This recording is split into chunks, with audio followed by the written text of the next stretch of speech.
तो सबसे पहला सजेशन तो यही है कि एग्जामिनेशन सेंटर पे आप टाइम से पहले पहुँचें। जो क्वेश्चन पहली बार तो पहले फ्लो में तो जो क्वेश्चन आपको एकदम देख के ऐसे टिक मारते हैं ना, तो उस टाइप का जो क्वेश्चन आपको आता हो वो करते करते आगे बढ़ना है। कई बार लोग ये कंप्लेन करते हैं कि वो पहले फंस गए, टाइम ख़त्म हो गया, लास्ट में कुछ क्वेश्चन ऐसे थे या बीच में कुछ क्वेश्चन ऐसे थे जो बहुत आसान से, थोड़ा सा वो टाइम देते तो वो सॉल्व हो जाते, या वो देख नहीं पाए ध्यान से।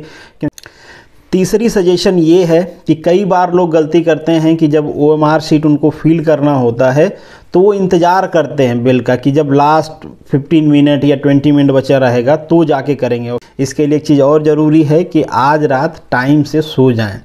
लास्ट नाइट फाइट वाला जो फंडा है वो यूनिवर्सिटी एग्ज़ाम में चलता है, कॉम्पिटिटिव एग्ज़ाम में उसको प्रैक्टिस ना करें। और मेरी लास्ट सजेशन ये होगी कि अगर आप बहुत जल्दी एग्जामिनेशन सेंटर पे पहुंच गए हैं तो प्लीज़ अपने आप को आइसोलेट ही रखें, किसी से डिस्कशन नहीं करें एग्ज़ामिनेशन के बारे में। मनु एकेडमी में आप सभी लोगों का स्वागत है। कल से यानी कि 12 फ़रवरी से आपका एग्ज़ाम स्टार्ट हो रहा है। मैं बात कर रहा हूँ राजस्थान के motor vehicle sub inspector post के लिए। स्टार्ट इसलिए कह रहा हूँ क्योंकि 2 दिन आपका एग्ज़ाम है, 12 और 13 को है। होप्स हो कि आपकी प्रिपरेशन कंप्लीट हो गई होगी। हालांकि आज एक वीडियो आने वाली थी आपकी नॉन टेक्निकल की, बट अनफॉर्चुनेटली आपकी वीडियो बन नहीं पाई, तो इसके लिए माफ़ी चाहूँगा। पर कल से आपका एग्ज़ाम है तो सोचा कि एक दिन पहले थोड़ा सा आपसे वार्तालाप तो बनता है। कुछ सजेशन होंगे मेरे तरफ से और 1-2 चीज़ें मैं आपके साथ डिस्कस करना चाहूँगा। जो छोटी छोटी गलतियाँ होती हैं बट हम उसको अवॉइड नहीं कर पाते हैं और बाद में हमको नुकसान दे देती हैं, तो वो डिस्कस करेंगे। उससे पहले एक चीज़ मैं आपको बताना चाहूँगा कि जैसे ही आप लोगों का ये एग्ज़ाम ख़त्म होगा यानी कि 13 को, तो 13 के बाद डिसाइड करेंगे हम लोग आपस में डिस्कस करके। अगर आप लोग चाहोगे तो 13 को या फिर 14 को मैं सोल्यूशन डिस्कस करके उसके बाद मैं एक गूगल फॉर्म शेयर कर दूंगा, जिसमें अगर आप लोग अपना मार्क्स इंटर करते हो तो एक प्रोजेक्टेड कट ऑफ क्या हो सकता है वो हम लोग डिस्कस कर पाएंगे। अगर आपको लगता है कि नहीं वो आंसर की आने के बाद हमको करना चाहिए तो फिर जब ऑफिशियल आंसर की आएगी उसके बाद करेंगे। वो डिपेंड करता है, अगर आप लोग फीडबैक दोगे तो कर लेंगे, नहीं दोगे तो बाद में करेंगे। अगर बाद में भी नहीं दोगे तो फिर कोई बात ही नहीं, फिर तो करना नहीं बनता है। अब बात करते हैं सजेशन की। तो सबसे पहला सजेशन तो यही है कि एग्जामिनेशन सेंटर पे आप टाइम से पहले पहुँचें। ये बहुत ज़रूरी होता है, कई बार लोग अवॉइड करते हैं। टाइम से पहले पहुँच के आपकी जो सीटिंग्स है वो चेक कर लेनी चाहिए कहाँ पे है। सीटिंग बोल रहा हूँ, सेटिंग नहीं, ठीक है। तो सीटिंग चेक कर लेना आप लोग कि कहाँ पे आप बैठे हो।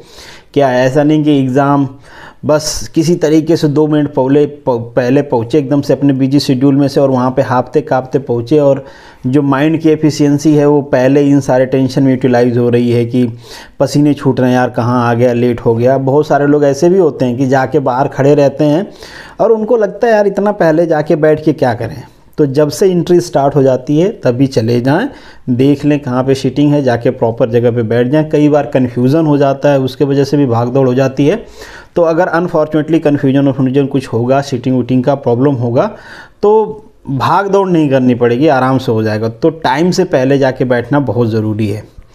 पेपर स्टार्ट करना, तो कुछ लोग होते हैं कि वैसे मुझे पता है कि आप में से काफ़ी सारे लोग बहुत ज़्यादा एक्सपीरियंस होल्डर होंगे, जिनको खूब पता होगा, खूब पेपर दिए होंगे। तो जो लोग पहली बार दे रहे हैं या जो लोग नए हैं, ये उनके लिए सजेशन है कि आप स्टिक मत हो किसी भी क्वेश्चन में। जब आपने एक बार शुरुआत किया है तो किसी भी क्वेश्चन में आपको रुकना नहीं है। जो क्वेश्चन पहली बार तो पहले फ्लो में तो जो क्वेश्चन आपको एकदम देख के ऐसे टिक मारते हैं ना, उस टाइप का जो क्वेश्चन आपको आता हो वो करते करते आगे बढ़ना है। हाँ, बीच बीच में कोई क्वेश्चन ऐसा लग रहा है कि ये मुझसे जल्दी हो जाएगा, न्यूमेरिकल है, मुझे सब कुछ आता है, तो उसको आप इन सर्कल या कुछ करते जाओ कि दोबारा टाइम आप उसको अटेम्प्ट कर लो। इस तरीके से अब जितना आपका लेवल होगा उस हिसाब से पेपर को आप अटेम्प्ट कर पाओगे। मान लीजिए ऐसे टिक मार्क करते गए, या फिर दोबारा जिन क्वेश्चन को आप इन सर्कल किया था या मार्क किया था दोबारा उन क्वेश्चंस पे आ गए। इस तरीके से अगर आपने 45-50% तक क्वेश्चन पेपर कर लिया, या इससे ज़्यादा भी कर सकते हैं, ज़रूरी नहीं, वो डिपेंड करता है कि आपकी प्रिपरेशन लेवल कैसी है। उसके बाद आपको किसी क्वेश्चन में स्टक होके सोचना है, देखना है कि क्या है।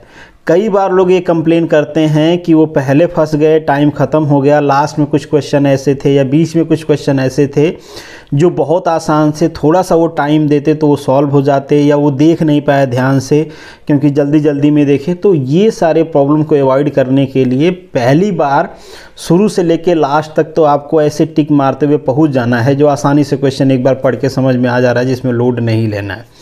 तो ये मेरी सजेशन दूसरी थी।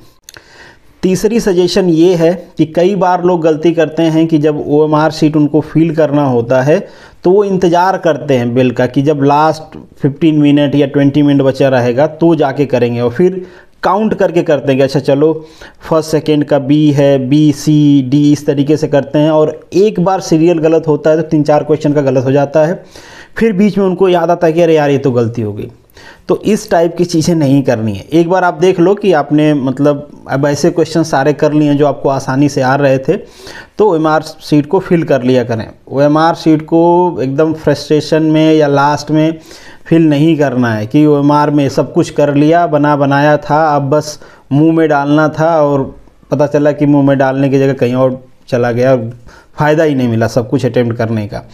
तो ये गलती नहीं करनी। कई सारे लोग ऐसा कंप्लेन करते हैं कि 2-4 क्वेश्चन तो उनका इसलिए गलत हो गया क्योंकि मिसमैचिंग हो गई, भर नहीं पाए या कुछ नहीं कर पाए। तो OMR शीट को प्रॉपर टाइम रहते हुए भी इंतज़ार नहीं करना है। जैसे आपको लगे कि हाँ आपने एक बार पेपर अटेम्प्ट कर लिया है, दोबारा इन सर्कल वालों को भी अटेम्प्ट कर लिया है, तो उसके बाद आप OMR शीट भर लें। ये छोटी चीज़ें होती हैं बट बहुत सारे लोग इसमें गलतियां करते हैं, और स्पेशली वो कैंडिडेट जो पहली बार एग्ज़ाम देने गए होते हैं, जिनको एक्सपीरियंस नहीं होता है, उनसे ये गलतियां होने के चांसेस ज़्यादा रहते हैं। और मेरी लास्ट सजेशन ये होगी कि अगर आप बहुत जल्दी एग्जामिनेशन सेंटर पे पहुंच गए हैं तो प्लीज़ अपने आप को आइसोलेट ही रखें, किसी से डिस्कशन नहीं करें एग्ज़ामिनेशन के बारे में कि तूने क्या पढ़ लिया, क्या छोड़ दिया, कितना पढ़ लिया। इससे अनवांटेड प्रेशर क्रिएट होता है आपके माइंड पे। तो ये सारा डिस्कशन किसी से नहीं करना है।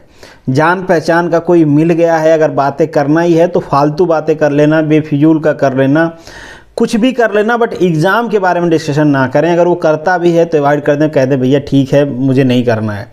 क्योंकि अगर आप कर लोगे किसी तरीके से कि ठीक है कोई फ़र्क नहीं पड़ता मेरे दिमाग में, आपको लगता है कि फ़र्क नहीं पड़ता है, बट दिमाग में फ़र्क पड़ता है।